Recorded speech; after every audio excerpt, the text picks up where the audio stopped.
Viva, sejam muito bem-vindos ao TDM Entrevista, hoje com Fausto de Quadros, professor catedrático da Faculdade de Direito da Universidade de Lisboa. Doutor, muito obrigado por estar aqui no TDM Entrevista. Muito gosto. Está em Macau para falar de Europa e dos desafios da Europa. Começava justamente por aí.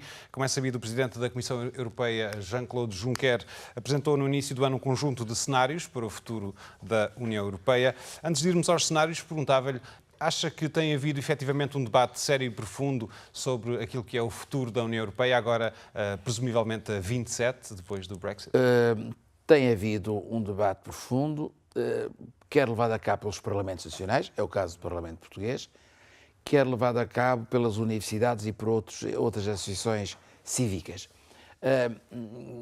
Não sei se poderia haver maior ou não debate, mas tem havido debate e acho que é um debate suficiente para esclarecer as pessoas e para mobilizar os cidadãos europeus para a escolha do futuro para a Europa. Foram apresentados pelo Presidente da Comissão Europeia, no essencial, 5 cenários, com 5 ideias centrais. O cenário 1, assegurar a continuidade. O cenário 2, ficar pelo mercado único.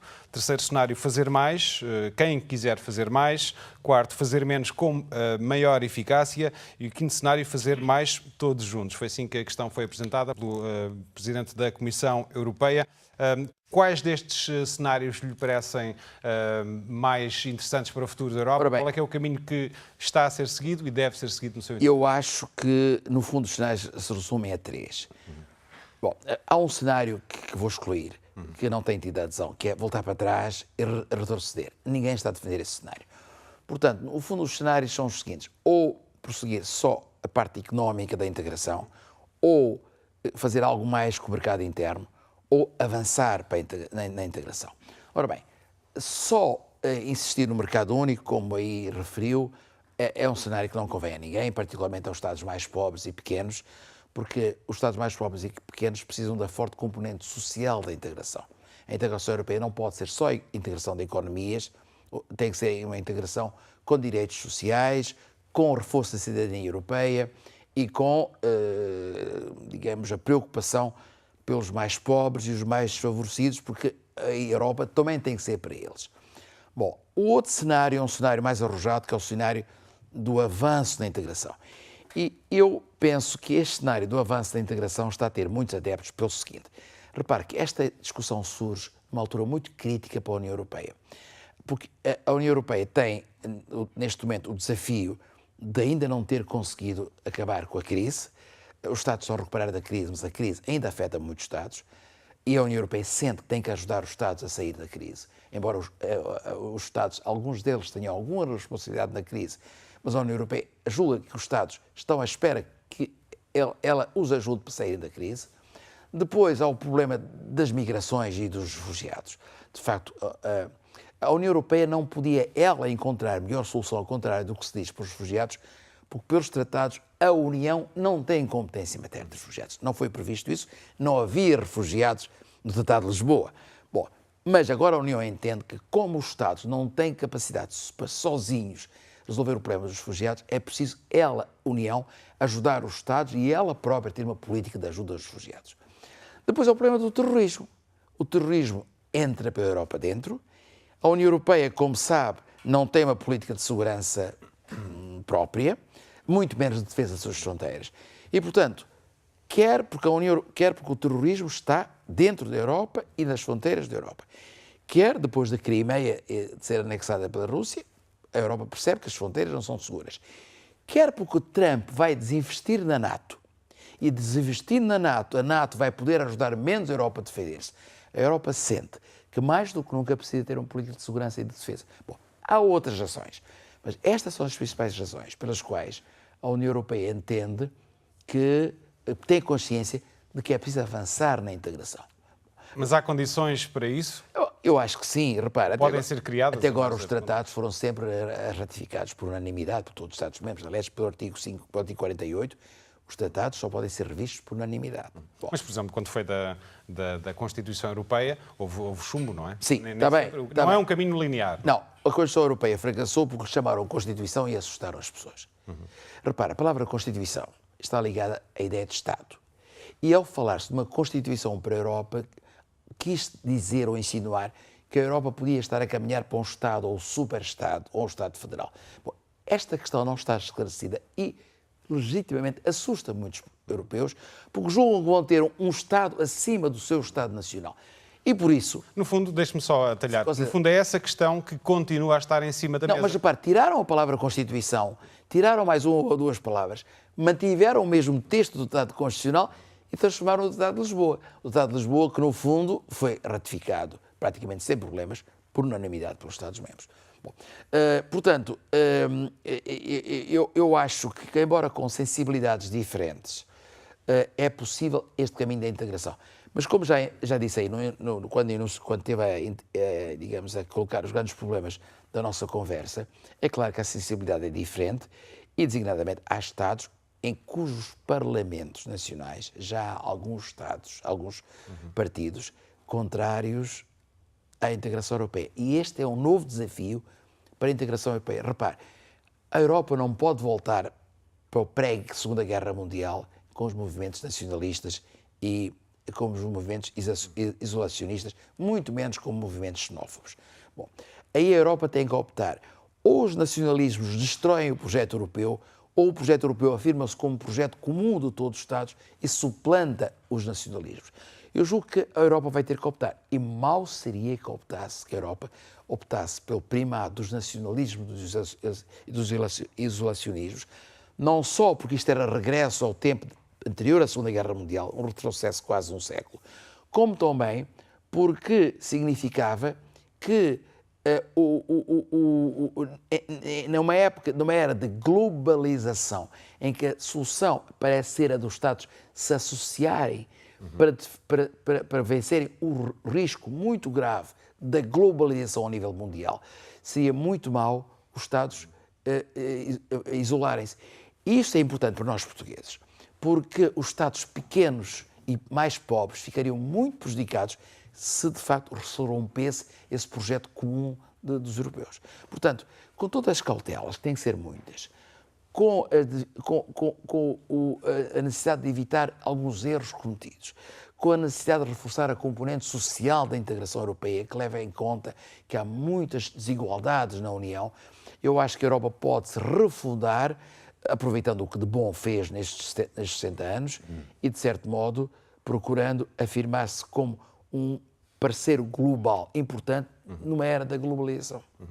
Mas são problemas continentais numa construção política onde não há uma democracia, pelo menos uma democracia igual à das democracias nacionais, e as democracias nacionais têm escolhido, em alguns casos, Polónia, Hungria, soluções mais nacionalistas e estão no seu direito. Como é que se vai contra a vontade dos povos? Como é que se pode construir uma Europa, em alguns casos, aparentemente, contra a vontade dos povos, que se manifesta, por exemplo, nesta questão dos refugiados, uma questão que parecia poder ser relativamente simples, mas nem a distribuição dos refugiados pela Europa foi conseguida? Ora bem, hoje a Europa tem uma grande defesa nesta matéria. Repare, o artigo 2º do Tratado da União Europeia diz que a União Europeia hoje, antes de mais, uma Europa de valores. Bom, justiça, segurança, tolerância, proteção de minorias, primado dos direitos fundamentais, primado do Estado de Direito, direitos fundamentais e por aí fora. Bom, portanto, nós temos que lutar para que esses valores sejam respeitados. Não faz sentido haver valores escritos no Tratado da União Europeia e, de facto, os Estados não respeitarem.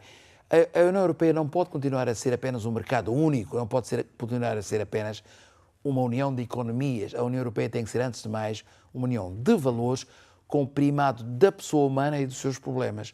Bom, o caso da Polónia e da Hungria são casos, infelizmente, tristes, mas olhe que quer o Parlamento Europeu, quer a Comissão, já disseram a Polónia e a Hungria que há limites, se quiserem chamar-lhe assim, há linhas vermelhas que eles não podem ultrapassar, sob pena de estarem a violar os tratados e de poderem incorrer nas sanções que os tratados prevêem para os Estados que não respeitem os direitos fundamentais ou que não respeitem o primado do Estado de Direito, está previsto na Constituição. Está previsto nos tratados. E, portanto, eu acho que o caso da Polónia e da Hungria são até casos de laboratório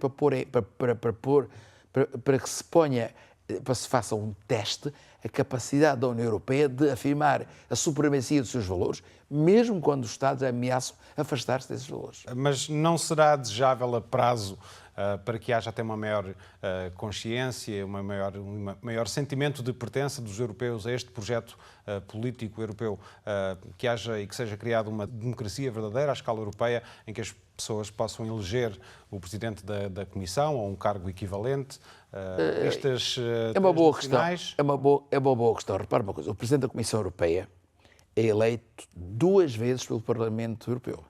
Primeiro quando vai lá sozinho e depois quando vai lá com o resto dos comissários para ser investido. Bom, se reparar que o presidente da Comissão Europeia é, no fundo, o embrião do primeiro-ministro de um governo europeu, então eu recordar-lhe-ei que em nenhum Estado-membro, a não ser na Alemanha e pouco mais, o presidente, o chefe do governo é eleito diretamente pelos cidadãos nacionais. Em Portugal, o primeiro-ministro resulta do resultado das eleições para o Parlamento. O primeiro-ministro não é eleito diretamente pelos cidadãos. Os cidadãos votam em partidos para o Parlamento. E depois não está provado que eles quisessem aquela pessoa, seja ela quem for, para primeiro-ministro. Enquanto que na União Europeia, o primeiro-ministro, entenda-se, o presidente da Comissão, é eleito pelo Parlamento Europeu 2 vezes. Bom, pode-se reforçar... Mas pode-se falar de um democrático. Não, pode-se reforçar a ideia de que ele também devia ser votado diretamente pelos cidadãos europeus, pode-se discutir isso, e pode-se ir mais longe, aceitando-se, julgo que estava a entrar neste ponto, aceitando-se que para o Parlamento Europeu possam concorrer listas transnacionais. Uma das propostas de Juncker. Transnacionais, portanto, não só como até agora partidos nacionais, como possa haver listas, digamos, plurais de cidadãos de vários partidos, porque os tratados prevêem essa hipótese. Bom, tudo isso pode acontecer, está previsto e pode acontecer. Agora, eu acho que o problema da legitimidade e da democracia estão, de certo modo, assegurados pelo seguinte, repare, outra coisa que se diz às vezes é que a legitimidade é afetada pelo facto dos Estados ou os povos não terem uma participação mais ativa nas escolhas do futuro da União Europeia ou até a sua pertença ou não. Exatamente. Ora bem, a não ser na Irlanda, em nenhum outro Estado, as questões europeias são obrigatoriamente sujeitas a referendo. Portugal não obriga a que haja referendo sobre as questões europeias. Contenta-se com o facto do Parlamento Nacional ser eleito e, portanto, sendo o representante do povo, poder votar também em questões europeias. Bom, eu devo dizer francamente o seguinte, eu não considero isto uma questão essencial, porque não está provado necessariamente que os cidadãos, votando diretamente em questões europeias, o façam melhor do que os deputados que são eleitos para também se ocuparem destas questões. Não sei. Aliás, a taxa de abstenção é sempre bastante elevada nas eleições europeias. Mas se calhar também é reflexo dessa falta de Mas também não sei se todo o cidadão nacional dos Estados-membros estará em condições suficientes para julgar as questões europeias. Repara o seguinte, se perguntar, você concorda com o progresso da integração europeia, sim ou não? Isto é pouco, esta pergunta, porque eu posso concordar com mais direitos fundamentais, mas não posso não concordar com a moeda única. Eu posso concordar com o Presidente da Comissão ser eleito por sufrágio direto universal dos cidadãos europeus, mas não concordar com o modo como funciona a zona euro. Bom, como é que eu faço a média para votar sim ou não neste referendo? Se calhar o voto mais demorado, mais extenso, mais pormenorizado no Parlamento é mais útil do que o pronunciamento de cada cidadão em referendo sobre estas matérias. Em certo sentido, é um raciocínio que se tem que fazer sempre que se vai às urnas, porque tem mas falou numa coisa importante, como é que se mobiliza os cidadãos para a abstenção? Bom, o papel é importantíssimo, o papel da comunicação social. A comunicação social tem de dedicar mais importância às questões europeias, no debate, no diálogo com os ouvintes. Repare, devia haver, cada vez que há plano Juncker, por exemplo, o plano Juncker, em Portugal não está a ser debatido ao nível de comunicação social. Há o debate na Assembleia da República, mas a comunicação social devia, ou pelo menos a comunicação social pública, devia promover mais debates, porventura sectoriais, para que os portugueses possam estar ao par das grandes escolhas que tem de fazer, diretamente ou através dos seus deputados eleitos para a Assembleia da República. Já aflorámos um pouco algumas destas questões, mas perguntava-lhe quais é que são, no seu entender, as principais propostas e diretivas, digamos assim, do plano Juncker. O plano Juncker é moderado. Ouça, o Juncker apresenta 5 cenários, como disse, mas percebe-se que Juncker e a Comissão preferem o projeto de reforço do acquis communautaire, ou seja, o reforço daquilo que foi bem feito. A correção do que existe correção, por exemplo, a zona euro tem que ser reformada. Se dizia que era o 6º cenário, não é? A zona euro tem que ser reformada. Nós temos uma moeda única, mas depois não temos uma União Económica e Monetária. Não faz sentido. Não temos um Banco Central Europeu com poderes para fiscalizar a zona euro. Bom, portanto, corrigir o que merece correção e, sobretudo, avançar na integração. Quando há pouco falou nos refugiados, eu volto a insistir, os refugiados estão abandonados pela União Europeia porque a União Europeia, como tal, não tem competência em matéria de refugiados. Bom, como os Estados, está provado que não se interessam por resolver o problema dos refugiados, é preciso que os Tratados passem a dar à União, como tal, o poder de acolher e resolver o problema dos refugiados. Porque os Estados não têm vontade de o fazer e alguns, até como sabe, como referiu alguns, digamos que são hostis aos refugiados. Bom, não se pode... Podem vir a ser obrigados a acolher refugiados contra a vontade? Talvez não, mas repare, nem 8 nem 80, se calhar é demais pedir à Alemanha que em 1 ou 2 meses receba 1 milhão de refugiados. Bom, mas se calhar é pedir pouco a alguns Estados receber 10 ou 15 refugiados. Bom, se calhar uma gestão pela União em conjugação com os Estados-membros, uma política que os obrigue, eu retiro a palavra obrigue, que os leve a acolher refugiados. Primeiro, por razões humanitárias. E segundo, porque de facto faz parte dos valores da União a solidariedade para com os Estados, para com outros povos. E dentro das suas possibilidades, os Estados poderem acolher aqueles refugiados que se sabe que não são terroristas, que se sabe que fogem por fome ou por miséria.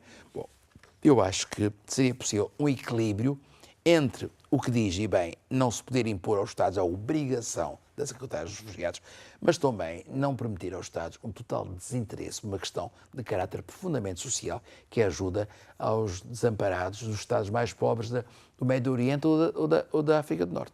Nesta altura, como é sabido, não se pode falar da União Europeia sem falar do Brexit.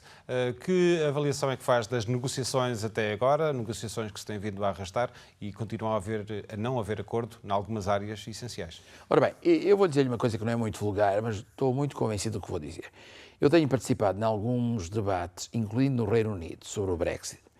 E eu, por mim, estou firmemente convencido, estou muito convencido de que não vai haver Brexit. Bom, o Reino Unido começa a perceber que o Brexit vai custar, por várias razões, muito caro. Vai-lhe custar muito caro em termos de dinheiro. 40 mil milhões. Vai-lhe custar-lhe muito caro porque os cidadãos britânicos não vão... Se ela ameaçar com o que diz, que é não receber mais ou até expulsar alguns cidadãos de outros Estados-membros, os outros Estados-membros vão ter que fazer o mesmo por reciprocidade. Por outro lado, mais de 3 mil agências económicas, financeiras e bancárias já saíram para Frankfurt e para Paris. Isto significa uma perda enorme para o Reino Unido. Terceiro, o Reino Unido não pode dizer que vai buscar fora da União Europeia a economia, as finanças e o comércio que tem dentro da União Europeia, porque não consegue fazê-lo, porque os Estados da Commonwealth já disseram que continuarão a renegociar com a União Europeia, e porque os Estados Unidos, com Trump, não vão dar ao Reino Unido aquilo que a União Europeia dá ao Reino Unido. Bom, e por fim, porque o Reino Unido, a sair, ou vai para uma solução norueguesa, que é estar no mercado único, mas nesse caso tem de pagar à União Europeia, e tem de aceitar a competência do Tribunal de Justiça da União Europeia, mesmo estando fora da União Europeia, em matérias de mercado único, coisa que o Reino Unido diz que jamais aceita. Bom, se não aceita, então não pode ficar. O Reino Unido não pode querer ficar com a carne e recusar os ossos. De outra forma dito, não pode o Reino Unido ambicionar ter fora da União Europeia o que os Estados-membros não têm dentro da União Europeia. A União Europeia o Reino Unido não pode, fora da União Europeia, receber mais da União do que os Estados-membros da União que estão dentro da União. Porque significaria convidar os outros a saírem, porque se está melhor fora da União do que está dentro da União. Bom, portanto... Se não há Brexit, o que é que vai acontecer? Como é que politicamente isto vai ser? Vai haver uma coisa muito simples. Daqui a um ano... Terá que ser com outra liderança. Daqui a um ano começa-se a compreender que 2019 é inatingível para o Brexit. As negociações não estão a correr para isso. Bom, e vai-se perceber que o Reino Unido fez mal as contas. Enganou-se. Os povos podem se enganar como nós nos enganamos. E então o Reino Unido vai perguntar assim em novo referendo. Alteraram-se as circunstâncias. E, portanto, vocês digam-nos se mantêm o desejo de sair ou se vamos continuar. Bom, até por outra razão. Olhe que o acordo final sobre o Brexit tem que ser aprovado pelo Parlamento Europeu, pela Câmara dos Comuns no Reino Unido, pela Câmara dos Lordes no Reino Unido e pelos 27 Parlamentos Nacionais. É preciso que se consiga o milagre do acordo agradar, pelo artigo 50, agradar a todo o Reino Unido e a todos os Estados-membros. Bem, o que vai ser muito difícil, porque não é concebível um acordo que agrade às exigências do Reino Unido e agrade a polacos, a portugueses, a croatas e a alemães. Portanto, vai ser muito difícil um acordo, vai ter que ser uma obra de engenharia terrível. Portanto, o Reino Unido vai perceber, a dada altura, porventura, que se enganou, e por que não? O Reino Unido é um povo com séculos de democracia, é um povo que vai perceber que nestas matérias tem que tomar uma decisão firme e vai perceber, porventura, que se meteu com alguma ligeireza, porque não houve debate nenhum sobre essa matéria no Reino Unido, os meus colegas dizem isso das universidades americanas e os políticos dizem isso, e que de facto não fica mal dizer, enganamos, tentando obter com a União, porventura, algum estatuto que a União já uma vez lhes ofereceu, mas que eles recusaram, que lhes permita, em certas matérias, responder às inquietações deles, mas que, repito, tenham o Reino Unido dentro da União e não podendo ter o Reino Unido mais do que os outros Estados-membros, porventura até mais pobres e mais frágeis. Mas, repito a pergunta, politicamente no Reino Unido, acha possível gerir um cenário desses? Acho possível. Repara, o referendo teve metade dos votantes dos cidadãos, ganhou por 52%. O Reino Unido, eu estou convencido disso, pelas oportunidades que tenho tido de debater isso com os ingleses, que de facto não pensou em todas as vantagens e todos os inconvenientes do Brexit, e o referendo que deu como resultado a saída pode ser revogado por um novo referendo que dê agora sim a permanência. É perfeitamente possível, em teoria. Muito bem, vamos mudar de tema. É também especialista na questão da arbitragem internacional, nomeadamente no Banco Mundial. Esta é uma área em que Macau quer apostar. O presidente da Associação dos Advogados quer que o território seja uma primeira escolha para a resolução de contendas comerciais que envolvam países lusófonos através da arbitragem internacional. Perguntava-lhe, acha que Macau pode ter pernas para andar nesta área? Eu acho que Macau, em matéria de arbitragem, tem duas excelentes oportunidades. Primeiro, é dos territórios na China com maior abertura ao exterior. Macau, através da sua ligação com Portugal, abriu-se ao mundo, tem fortes ligações diretas com a União Europeia, como bem sabe, e, portanto, Macau é, de facto, aqui uma plataforma de abertura da China ao resto do mundo, incluindo a Europa. Bom, Macau está no centro de muito investimento estrangeiro em Macau e da China no estrangeiro, e Macau tem, como disse bem, uma forte ligação com o mundo lusófono.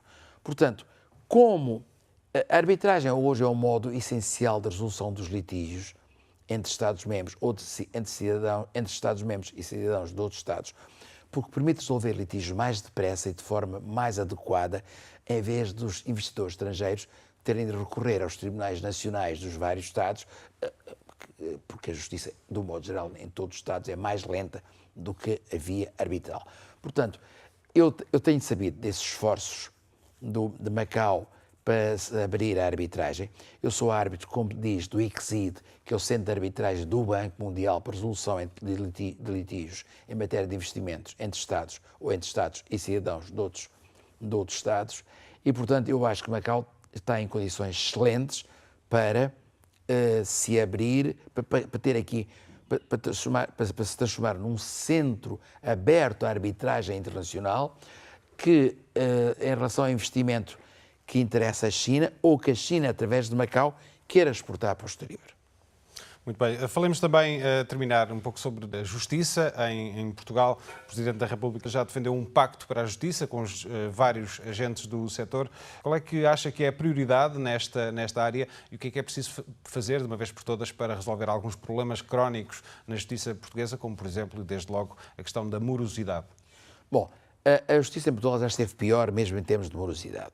Em matéria de morosidade, as coisas estiveram piores do que estão hoje. Mas a justiça ainda é lenta.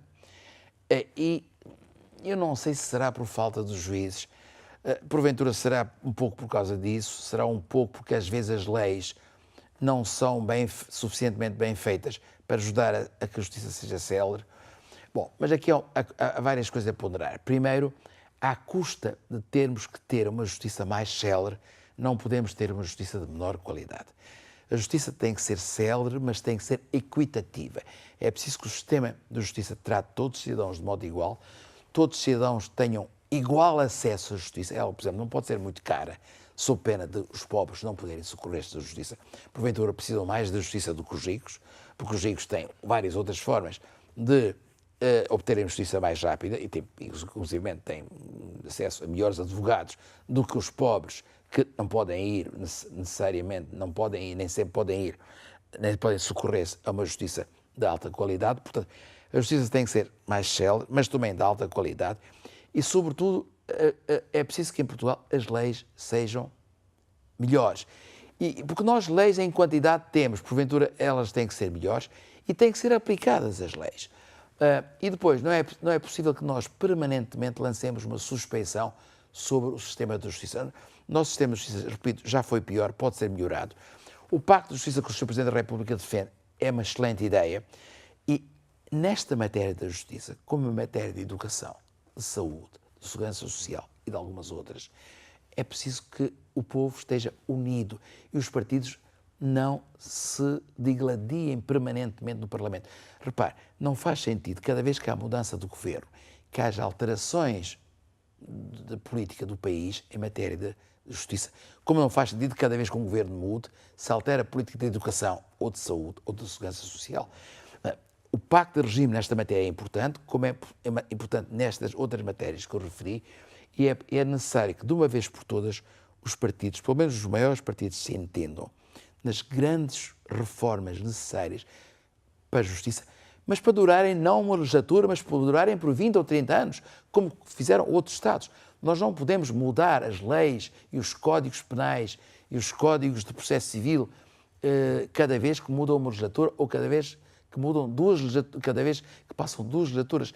Temos que encontrar umas soluções para estas matérias estáveis que deem tranquilidade e confiança aos cidadãos. Onde é que o consenso é mais preciso? Em que área, em que matéria? Bom, ora bem, por exemplo, em matéria penal. Bom, diz-se muito que o processo penal em Portugal é lento.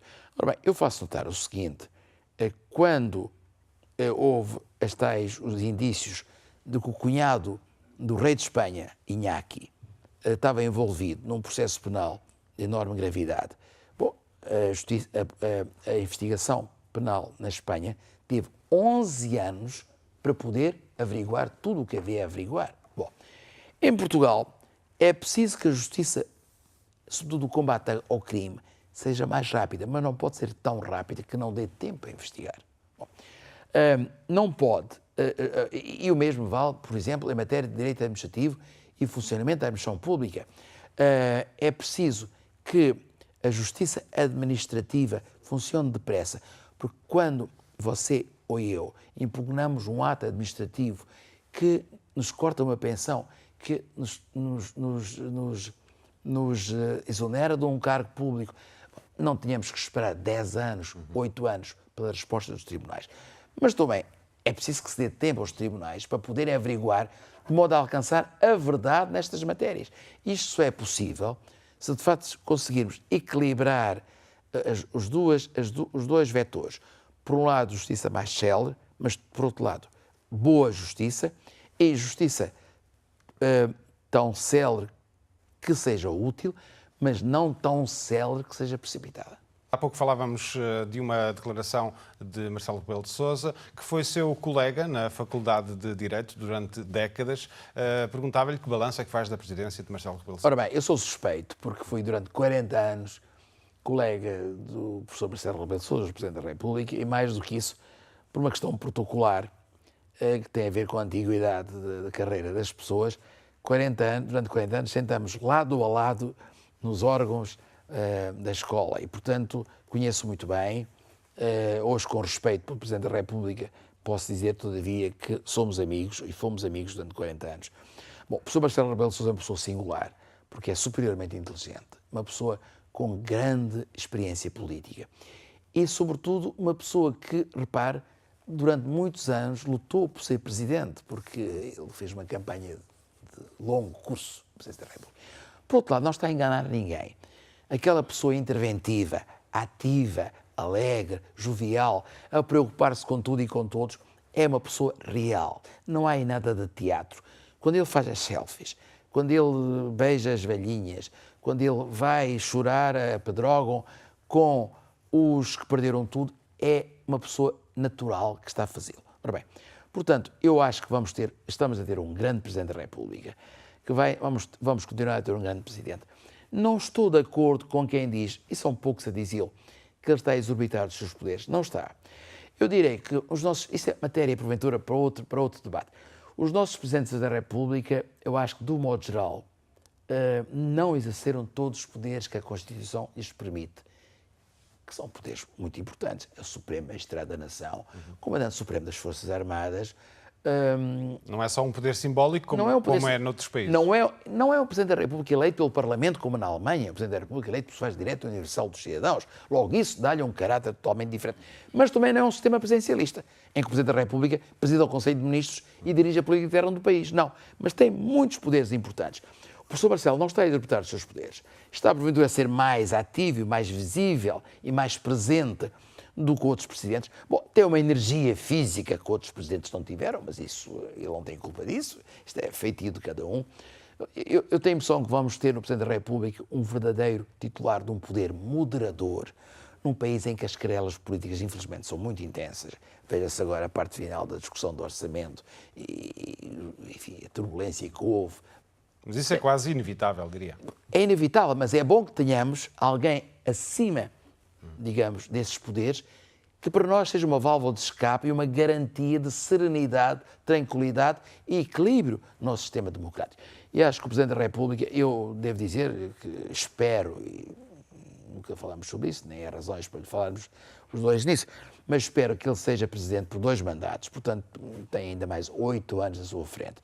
Eu estou certo que o país vai ganhar muito em termos de equilíbrio, até entre outros poderes, com um poder moderador, exercido com serenidade, paciência e com este grau de intervenção dele, repito, intervenção que não briga com os seus poderes constitucionais, porque ele não está a exorbitar dos poderes constitucionais.